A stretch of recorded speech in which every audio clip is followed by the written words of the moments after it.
కేంద్ర మంత్రి కిషన్ రెడ్డి నాంపల్లి నియోజకవర్గంలో పలు బస్తీల్లో పర్యటించారు. ఈ సందర్భంగా స్థానిక ప్రజలు ఎదుర్కొంటున్న వివిధ సమస్యలను ఆయన దృష్టికి తీసుకురాగా వాటిని త్వరితగతిన పరిష్కరించాలని అధికారులకు ఆయన ఆదేశాలు జారీ చేశారు. ఈ పర్యటనలో భాగంగా మొదట మెహదీపట్నం డివిజన్లోని అయోధ్య నగర్ బస్తీతో ప్రారంభించారు. అక్కడ స్థానిక మున్సిపల్ పార్కులో నూతనంగా ఏర్పాటు చేసిన ఓపెన్ జిమ్ను ఆయన ప్రారంభించారు. అనంతరం మల్లేపల్లి డివిజన్ సీతారాంబాగ్ బస్తీలో పర్యటించారు. అక్కడ రామ్లీలా గ్రౌండ్లో ఏర్పాటు చేసిన ఓపెన్ జిమ్ను ప్రజలకు అందుబాటులోకి తెచ్చారు. చివరిగా అసిత్ నగర్ డివిజన్ ఇందిరానగర్ బస్తీల్లో పర్యటించారు.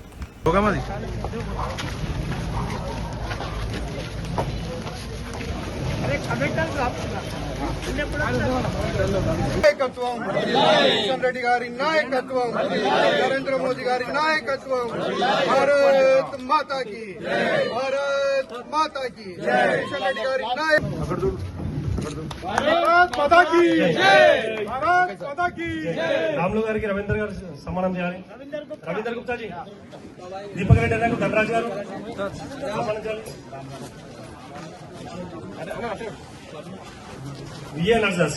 ఇప్పుడు మన శశికళ గారు కూడా కార్పొరేటర్ మంగళ డివిజన్, ఇక్కడ రండి. ఇప్పుడు కిషన్ రెడ్డి గారు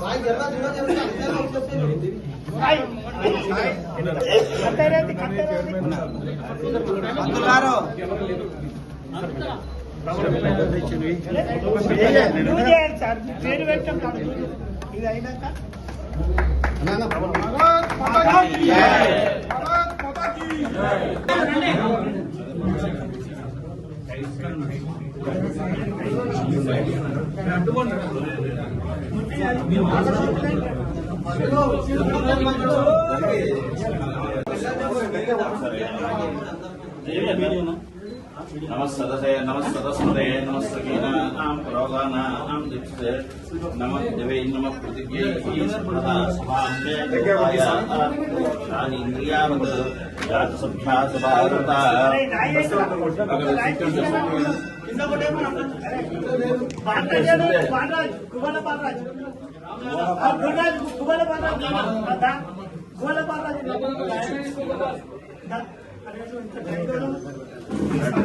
भारत माता की जय श्री राम, जय श्री राम. सदसे नमः सदस्पते नमः सकीना जगदम्बे माता की जय, देवे नमः जय श्री राम, जय श्री राम.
కొంచెం ముందు పెట్టుకోండి నగేష్, కొంచెం ముందు తీసుకెళ్ళి ముందు పెట్టదు సార్. ప్రోటోకాల్ వచ్చింది, ప్రోటోకాల్ వెహికల్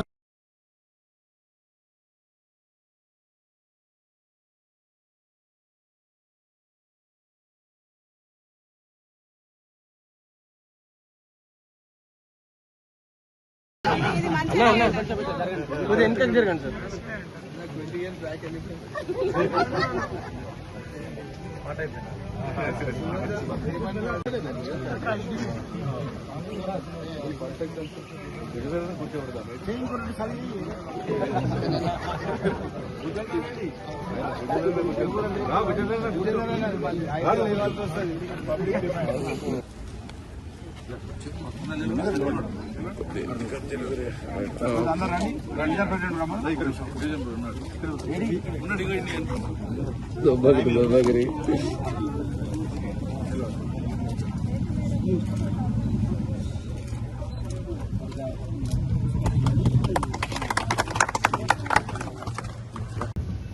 పెద్ద పెద్దలందరికీ నమస్కారం. మన యొక్క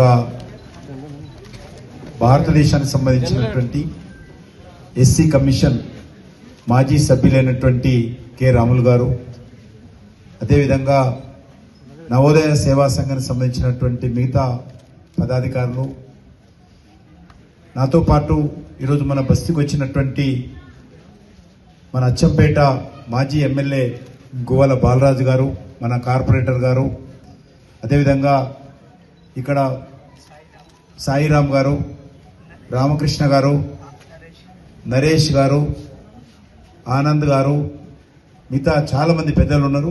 క్షమించాలి, ఎవరి పేరు ఏమనుకోవద్దు. వచ్చినటువంటి మిత్రులందరికీ, అదేవిధంగా భారతీయ జనతా పార్టీ వివిధ బాధ్యతలు ఉన్నటువంటి పార్టీ నాయకులకు అందరికీ, పత్రికా విలేకరులకు పేరు పేరున నమస్కారాలు. ఈరోజు మన నాంపల్లి కాన్స్టిట్యున్సీలో వివిధ బస్తీల్లో తిరుగుతూ మన యొక్క ఇందిరానగర్కు రావడం జరిగింది. మరి మనకందరికీ తెలుసు, ఇందిరానగర్ అంటే గత అనేక సంవత్సరాలుగా ఇక్కడ ఉన్నటువంటి ప్రజలతో రాములు గారు మమేకమై ఈ ప్రాంత అభివృద్ధి కోసం వారు ఎల్లప్పుడూ కృషి చేసిన విషయం మనకు తెలుసు. ఇక్కడ అమ్మవారి దేవాలయం కూడా అద్భుతంగా ఇక్కడ నిర్మాణం చేసుకోవడం జరిగింది.